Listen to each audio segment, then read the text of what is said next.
Hi guys, Goffy here and welcome back to the channel. It is 2025 and I thought I'd kick off the new year by doing a bit of a bag update because my gear situation feels more stable than it's ever felt before. I'm actually super happy with the gear that I have right now. There's only a few little tweaks that I want to do. So I'm going to update you guys on exactly what I'm using and why I'm loving it so much. And I think we're going to kick this off with initially what's in my everyday carry bag. What's the kit that I'm using every day that I love using?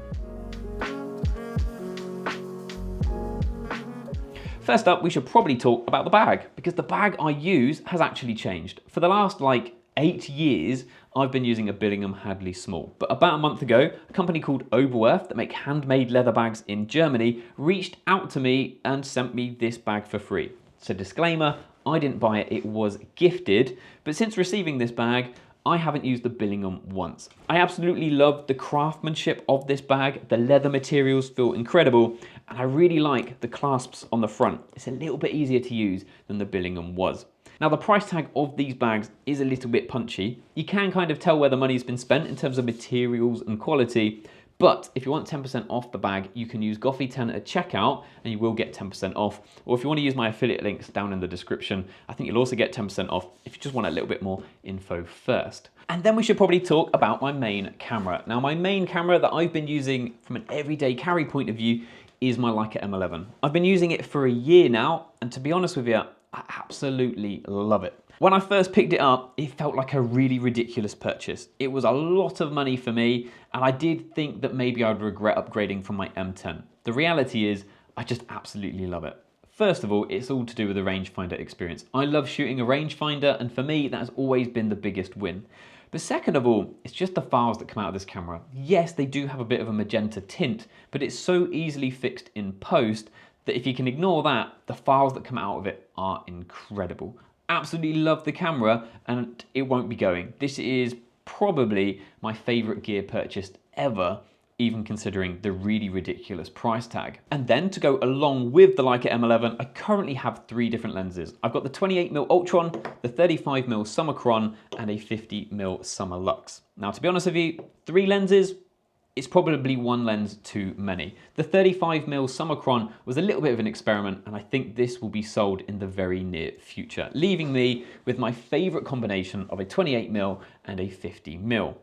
I do think with the money that I get from selling the 35mm Chron, it's very likely that I'll then use that money to upgrade the Voigtlander Ultron to the newish 28mm Summicron, leaving me with just 2 Leica lenses. I think that's the game plan. We'll see how things plan out. But the 35mm Chron, as much as I loved it, it was an experiment and it hasn't really paid off. However, as much as I love my Leica M11, there are certain situations where it's just not the right camera.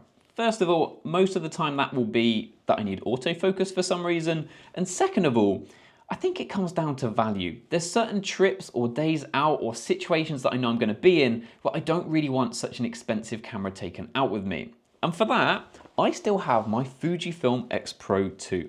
I still think that this is the best camera that Fujifilm have ever made. I'm going to be doing a more detailed video in the next couple of weeks as to exactly why that is, but I think this is everything great about Fuji with none of the gimmicks. And it also inspires me to shoot in a way, even though the form factor is pretty similar to an M11, that's different. It inspires me to shoot things differently. Lens-wise, I have just the 1 lens really for the X-Pro2, and that is this. This is the 23mm f2 Fuji Chron lens. Absolutely love it. This combination here is Fuji at its finest. Absolutely love this combination. Now, as much as I'd love to sit here and tell you that I only have 2 cameras, that isn't true. There is a bunch of other cameras that don't make the cut when it comes to my daily shooting, and we're going to quickly run through them now. Then next up, we've got 3 cameras that I still own that don't really form part of my daily kit. First of all, we have the X100V.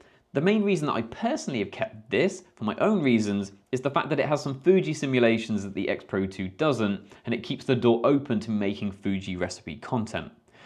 The actual reason that I've not sold this camera is the fact that my girlfriend Claire absolutely loves this thing, and if we go on any sort of holiday or trip, she asks to shoot it. It's basically not my camera anymore. If it was down to me and I wasn't making recipe content, this camera would have been sold probably 2 years ago now. The next camera is my Leica M6.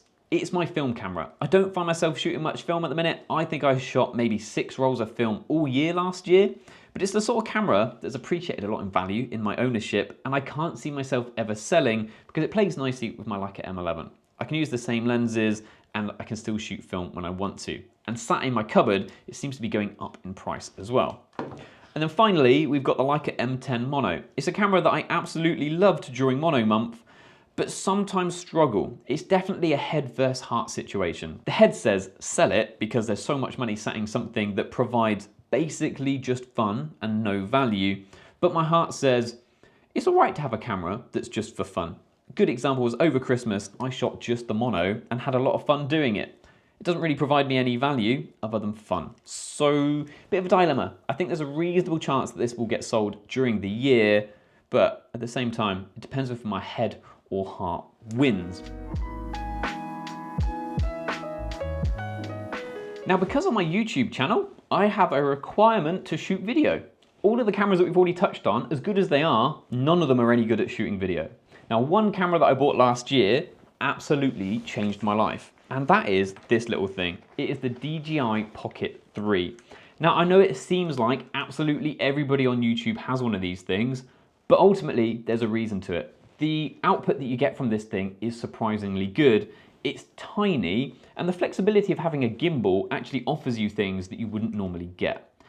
I used to hate previously that every time I left the house and wanted to make a YouTube video, I'd have like my Leica M11 and a lens, and then an entire another camera and lens that was often bigger just to shoot video. I'm someone who loves photography, not videography. And now being able to leave the house with a Leica M11, a lens, and just this thing, it's completely changed the way I approach YouTube. There are times, however, that I do want to be a little bit more serious when it comes to video than the DJI Pocket can provide. And for that, this was probably my biggest gear change of the year last year. I sold my Fujifilm X-H2S and lenses and bought a Sony FX30. Now, it kind of fell into 2 reasons. First reason all came down to form factor. Because the X-H2S looked like a normal mirrorless camera, because it was an exceptionally good hybrid, I treated it that way. I would often go out of the house with it and take more photos than I did video. And that wasn't the intention. For me, that was a video camera. Just changing to the FX30 and having a camera that is very, very focused on doing video, it just makes me more intentional. I go out and I take more video because every time I pick the camera up, my brain says this is a video camera. So that alone was probably the biggest change for me. The second thing is, and I alluded to this a little bit earlier, I don't really love shooting video. I am somebody who loves photography, and that's why I'm here. With the X-H2S, without wanting to get on the autofocus hate bandwagon too much, doing talking heads like this, it would frequently just lose focus, and I'd find myself reshooting things, and it got really annoying. For me, I realized that I valued reliability over just about everything else. Now, when it comes to other just random accessories, the things that I use are the DJI mics, as a good example, something that I use all of the time. I do still have the Rode Video Micro for like shotgunning, just in case. Lighting wise, I have this massive light dome, and I think it's an Aperture 120D Lightstorm. Absolutely love this. It is just a little bit too big for the room that it's in.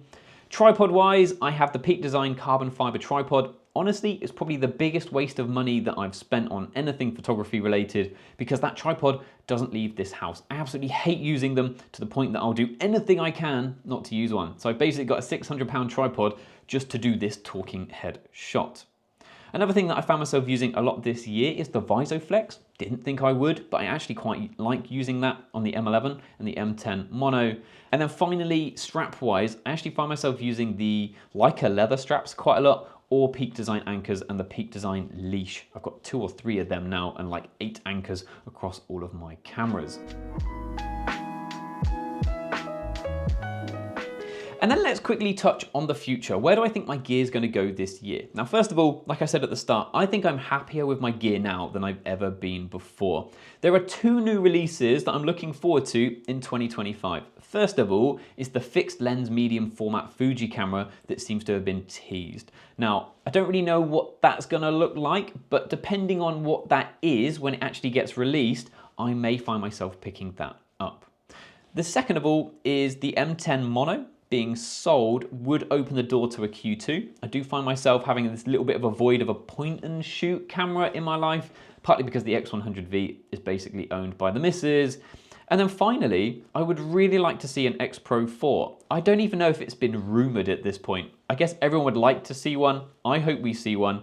And I hope it follows in the X Pro 2's footsteps rather than the X Pro 3's. I just want a gimmickless camera with the new internals in it and the new recipes, because that would be something that would get me away from the X Pro 2 that is now, I think, an 8-year-old camera and still part of my kit. I think for me, the piece of gear that revolutionized my channel the most was actually the cheapest one I bought last year, and that was that DJI Pocket 3. It's changed the way I do YouTube videos and was also the cheapest thing that I bought. I'd be really interested to know, what was the best piece of camera gear that you got in 2024? And was it actually the most expensive? Because I think often we always focus on the really expensive purchases, and it's sometimes the smaller ones that actually make the biggest difference. If you've got any questions about anything you've seen in today's video, then hit me up down in the comments. And if you've enjoyed this video, please don't forget to like and subscribe. And hopefully I'll see you in the next video. We've got a lot of cool stuff coming in 2025. We are officially back now. I know I disappeared a lot in 2024. We had a lot going on, family stuff, moving into a new house, but 2025 is the year that I'm gonna really focus up on YouTube. And I really hope that you want to come along for the ride. Thank you guys for watching, and hopefully I'll see you in the next one. Cheers.